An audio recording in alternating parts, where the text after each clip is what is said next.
What's up, everyone? Welcome to this day in Philly sports history for June 24th, 2024. I'm your host, Jim Montgomery, coming at you back from the home studio after a good weekend of golf. Hot weekend of golf. I am exhausted.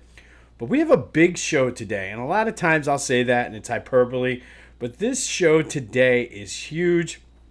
So much to cover, so much to get to. The tournament's kicking off today, but there's only one story we have to kick off with, and I'm wearing my orange sunglasses because the Flyers' future is bright.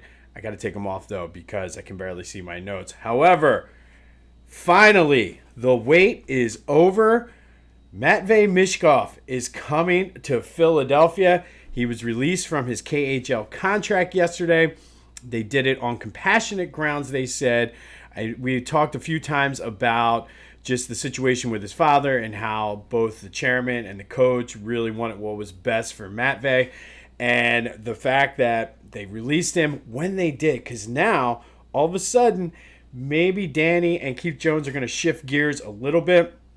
However, he's coming over. Looks like I saw a timeline probably sometime mid-July, so he might not be there for like the rookie camp. But finally, Michkov has returned to Philadelphia. Cannot wait. So before we get into anything more on that, I do think everybody was excited. So some people that I know that are hockey guys and everything, they were through to the moon excited. And comparisons to Lindros, and this is the most exciting thing, this, that, and the other. Temper your expectations somewhat because there's still a lot of needs for this Flyers team. There's a ton of dead cap space that they need to work through, but the future is bright, which is why I had the orange sunglasses on. Michkov is coming, and I do think that totally changes now the plan somewhat for the Flyers because they were borderline a playoff team last year. And there are going to be some growing pains, and this is not necessarily going to be they're winning the Stanley Cup next year. However, the future is bright.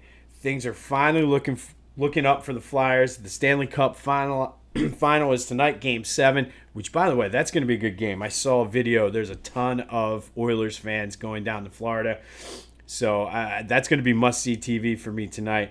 But the NHL draft is Friday and Saturday, and then free agency kicks off Monday.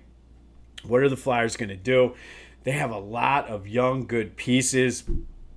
I mean, the future is super, super bright for this team.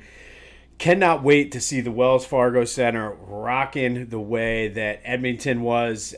This is, like I said, we've been talking about this for a while, and it seems like it's been a slow journey. But finally, Michkov is coming to Philly 2 years earlier than expected. This is an excellent, excellent move for the Flyers.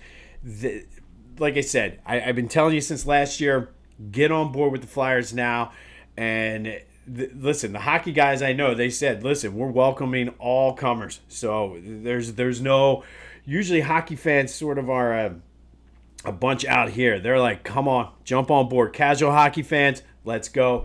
This is a great move for your Philadelphia Flyers.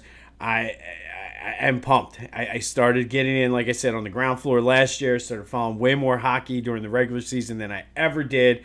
And the Flyers, like I said, they have some good, exciting pieces in place.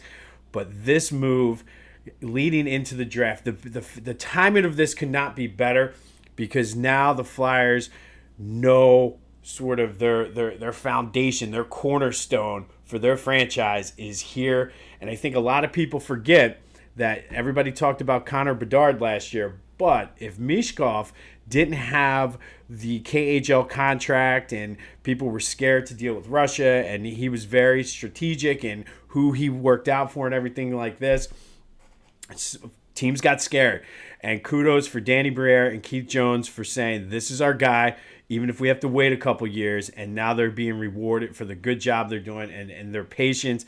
And I've talked a lot about Danny Briere and just sort of his background. He went to Wharton to be, took the general manager class or whatever, worked his way up through the local gyms as a scout. Like he he knows what he's doing. So I am looking forward to this weekend. This game is going to be good tonight, but I am ready for the Flyers offseason to start.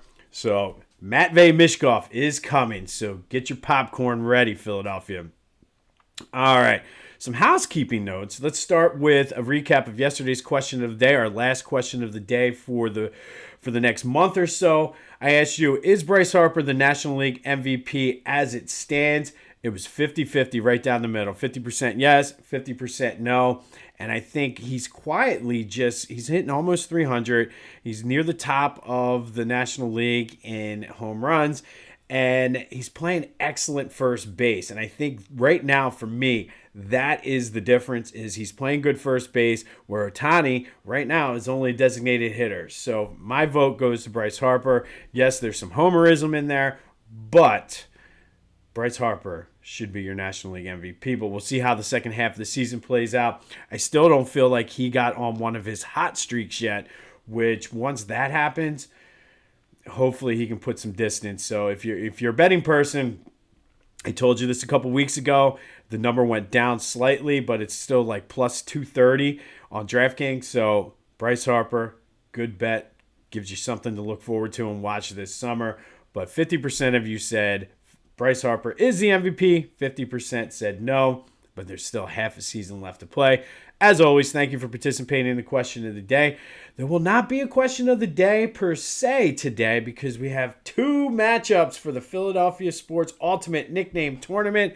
That's coming up later in the show, but it kicks off today. Two matchups. You vote, whether it's on my social media, the Back to the Future voice and text line, which is 267-495-8531.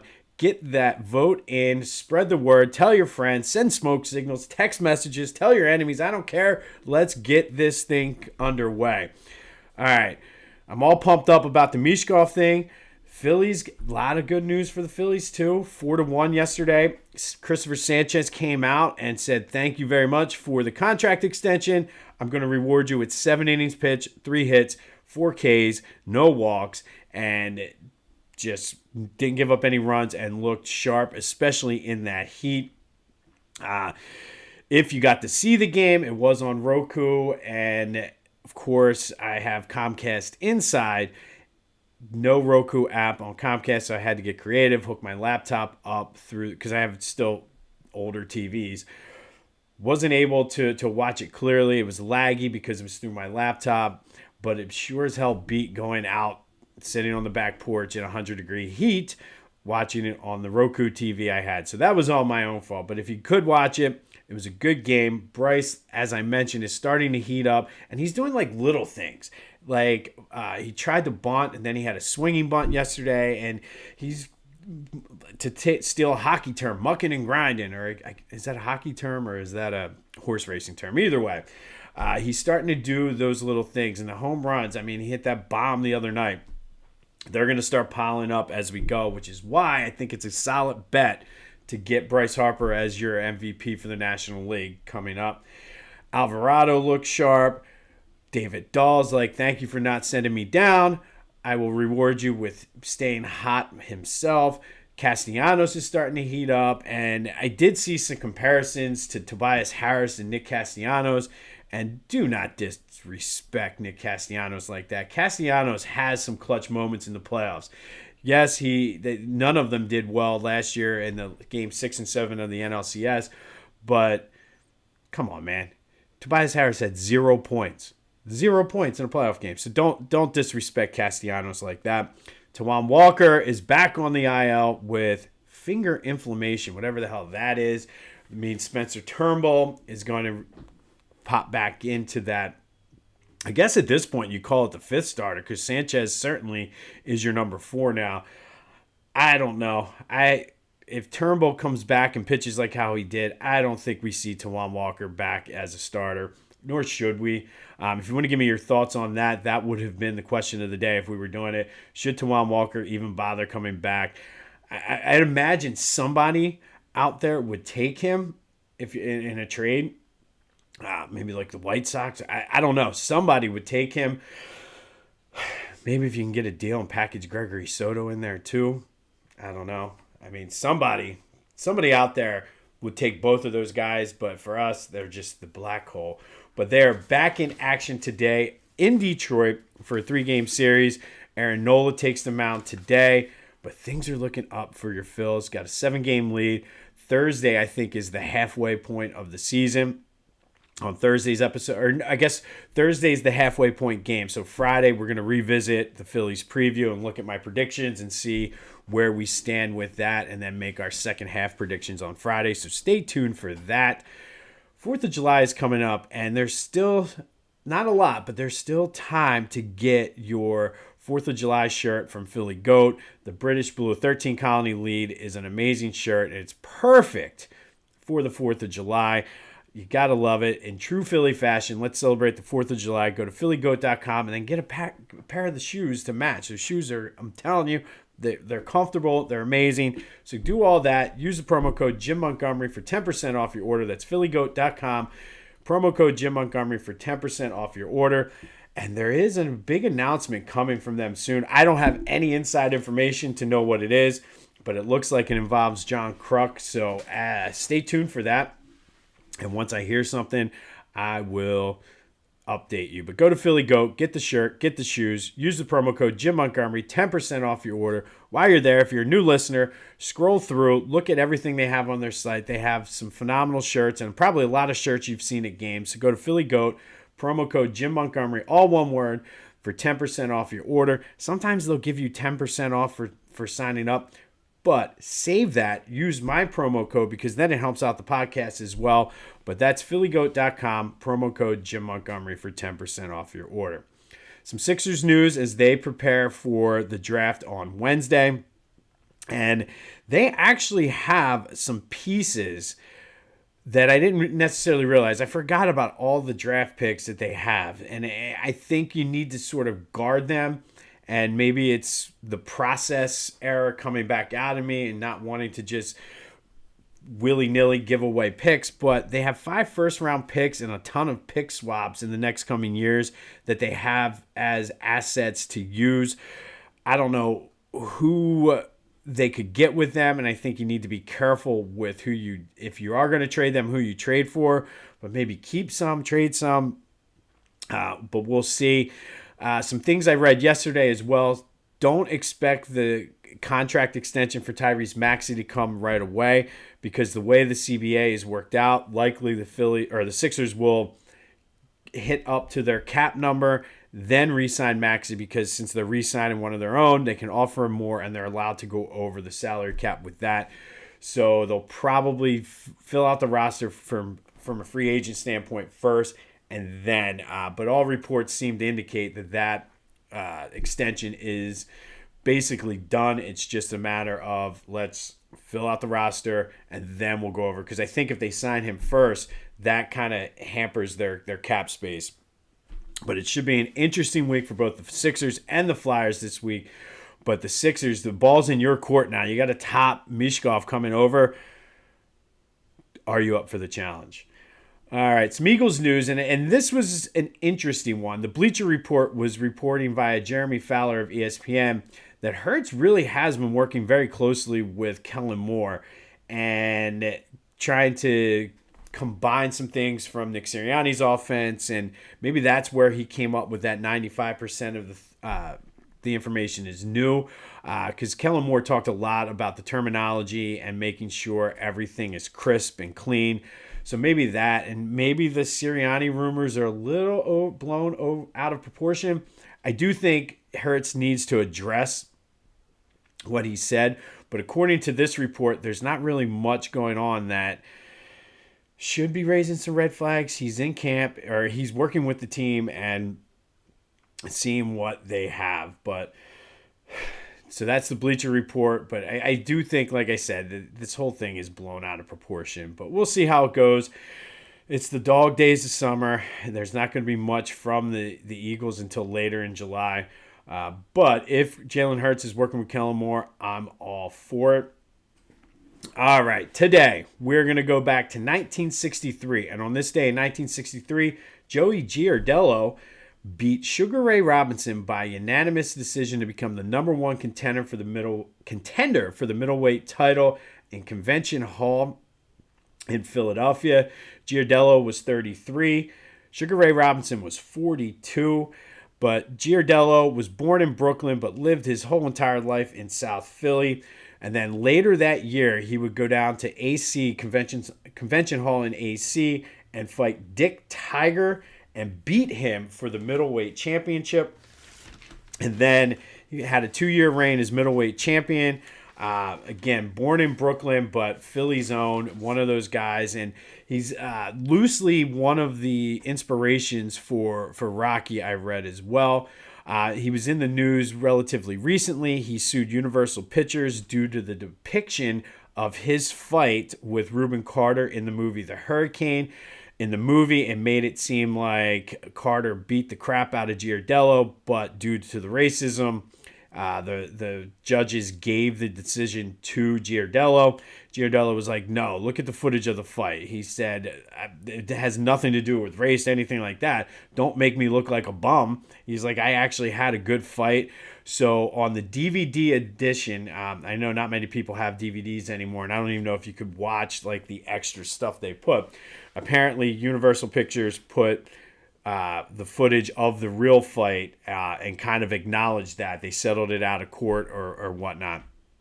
But for his career, Giardello had fought a lot of fights. He was 125-7 with 32 knockouts. He is a Philadelphia Sports Hall of Famer, and he's also in the International Boxing Hall of Fame. So again, he's not a bum by any stretch of the imagination, but on this day, back in 1963, he beat Sugar Ray Robinson by unanimous decision at Convention Hall to become the number one contender, and then he would go on later that year to beat Dick Tiger to win the middleweight championship. What a name for a boxer, too. Dick Tiger. Sounds like a character off of Mike Tyson's Punch-Out. But beat Dick Tiger, and then 2 years later, he would lose the title back to Dick Tiger. But Joey Giardello, South Philly zone, there's a statue of him down in East Passyunk where he lived. I've seen it before, never really put two and two together. But loosely one of the inspirations as well for the movie Rocky. But all that happened on this day in 1963. Joey Giardello became the number one contender for the middleweight title when he beat Sugar Ray Robinson by unanimous decision. All right, it is time for the This Day in Philly Sports History Ultimate Philadelphia Sports Nickname Tournament. And we have two good matchups today. Our first matchup is out of the Cheesesteak Regional. We have the number 6 seed Polish Rifle / Jaws versus the number 11 seed, the Ultimate Weapon. So the Polish Rifle for Ron Jaworski, obviously, I could not pick between the two. So that's why I'm keeping them both in there. But the Polish Rifle, obviously because of his arm, as well as his heritage. Jaws, though, obviously part of it is because of his nickname, or because of his last name, Jaworski. Part of it is because he played during the time when Steven Spielberg's Jaws came out. And then the other, I'm sure this is not shocking to a lot of you who have ever listened or met him, because he never stopped talking. And that is probably the bigger reason. Like, Jaws just fit because he never stopped talking. But Jaws spent 10 years in Philly. He's the number 2 Eagles quarterback in yards and passing touchdowns behind Donovan. He's also their leader in career interceptions. Took them to a Super Bowl in Super Bowl 15. Randall Cunningham on the other side, our 11 seed, the Ultimate Weapon. That nickname came when he was on the cover of, I think it was later in September. I think they had started off well that year, or it may have been the NFL preview, but it was in September of 1989. He was on the Sports Illustrated cover, and they called him the Ultimate Weapon. He's number 3 all-time on the Eagles in yards and touchdown passes. He also threw in 4,400 and some rushing yards, which is number 6 on the Eagles all-time list, including 942 in 1990, his first season under Rich Kotite as his offensive coordinator. He spent 11 years in Philly. Could have been higher on their all-time list, but just never had the coaching. But that is our first matchup out of the Cheesesteak region. The number 6, the Polish Rifle / Jaws versus the Ultimate Weapon, Randall Cunningham. Get your votes in, 267-495-8531. That's the Back to the Future voice and text line. Leave me a message. Send me text me, leave a voicemail. Hit me up on all my social media, Jimbo_Mott on Twitter and TikTok, at Philly Jimbo on Instagram, Facebook, LinkedIn, whatever you got to do. If you have my number, you can text me, email me, smoke signals. It did rain last night, so it's kind of not as dry as it was. But get that vote in, spread the word, ask your friends, tell them to call, have them listen and subscribe, all that other good stuff. And our second matchup today is out of the Balboa Regional, and it's a good 8-9 matchup. The number 8 seed, the Bodyguard, versus the number 9 seed, Wild Thing. Jason Peters, the Bodyguard, great nickname based off of the movie and the fact that he was a left tackle and protected the quarterback. He also spent 11 years in Philly and was just a solid player, Hall of Famer, Super Bowl champion, even though he was a little banged up that Super Bowl year. Still playing in the NFL at like age 43, I think he is. One of the best trades the Eagles have ever made in their history. They traded for him from Buffalo. He is taking on Mitch Williams, Wild Thing. He's nicknamed Wild Thing partly because of his delivery, how he always fell over, partly because of Rick Vaughn from Major League. Only spent 3 years in Philly. I thought he was here a lot longer than that, but has 102 saves in those 3 years, number 4 on our all-time list. Obviously, the hero and the GOAT, or one of the heroes, I should say, and the GOAT of the 93 World Series, gave up the walk-off to Joe Carter. Might have been ranked a little higher if it wasn't for that. You can also get the Joe Carter Ruined My Childhood shirt at Philly Goat. And then he had the issue with Curt Schilling, where Curt Schilling kind of showed him up. And a lot of players didn't like the fact that he did that, where he would always wear the towel over his head when he was pitching. But that is our 8-9 matchup out of the Balboa region. So we have two great matchups today out of the Cheesesteak, number 6 seed, Polish Rifle Jaws, versus the number 11 seed, the Ultimate Weapon. And then out of the Balboa region, the number 8 seed, the Bodyguard, versus the number 9 seed, the Wild Thing. What is your favorite nickname out of those ones? You can base it on any criteria you want. You can base it on the player. There's some people out there I'm sure are going to be like, hey, I don't like Mitch Williams. I'm voting the Bodyguard. Whatever it is, get your votes in for both of those matchups. All of it will be on my social media, and we'll have more matchups tomorrow. But out of the Cheesesteak region, the number 6 seed, Polish Rifle / Jaws, taking on the number 11 seed, the Ultimate Weapon, in a battle of Eagles quarterbacks, the number 2 and 3 ranked all-time quarterbacks in Eagles history. And then in the Balboa region, we have number 8, the Bodyguard, Jason Peters, who is a surefire Hall of Famer when he ever does decide to retire, and the number 9 seed, Wild Thing, Mitch Williams, Mitchie Pooh himself. I didn't put Mitchie Pooh on there, but that was just because Harry Callis was delirious. But what nickname wins? Polish Rifle Jaws or the Ultimate Weapon? And then we have the Bodyguard versus the Wild Thing. Get your votes in. The nickname tournament is officially underway. We're going to crown the ultimate Philly sports nickname. So stay tuned, subscribe, all that other good stuff. On this day in 1963, Joey Giardello out of South Philly beat Sugar Ray Robinson by unanimous decision, become the number 1 contender. He would beat Dick Tiger, which again, that's totally 100% sounds like a bonus character on Mike Tyson's Punch-Out. Would become the middleweight champion and become a Hall of Fame boxer. But Joey Giardello became the number 1 contender on this day. We'll have more on the Sixers rumors, more on what the Flyers are thinking, but Michkov is coming over and the future is bright. Put my sunglasses back on because the future is bright for the Flyers. I'm ecstatic. Nothing like playoff hockey, especially in Philadelphia, so let's get it on. Phillies back in action tonight. Aaron Nola takes the mound in Detroit. Apparently, the Tigers, I saw a stat this morning, have not beaten the Phillies since 2019. So let's keep that streak going. Be sure to vote for your favorite nicknames. Polish Rifle Jaws versus Ultimate Weapon, and the Bodyguard versus the Wild Thing. Get those votes in. It's a good time to be a Philly fan. And like I said, I had to put some sunglasses on this morning because the future is bright. This has been This Day in Philly Sports History for June 24th, 2024. I'm Jim Montgomery. Go have yourselves a Monday. And until next time, I'll see you when I see you.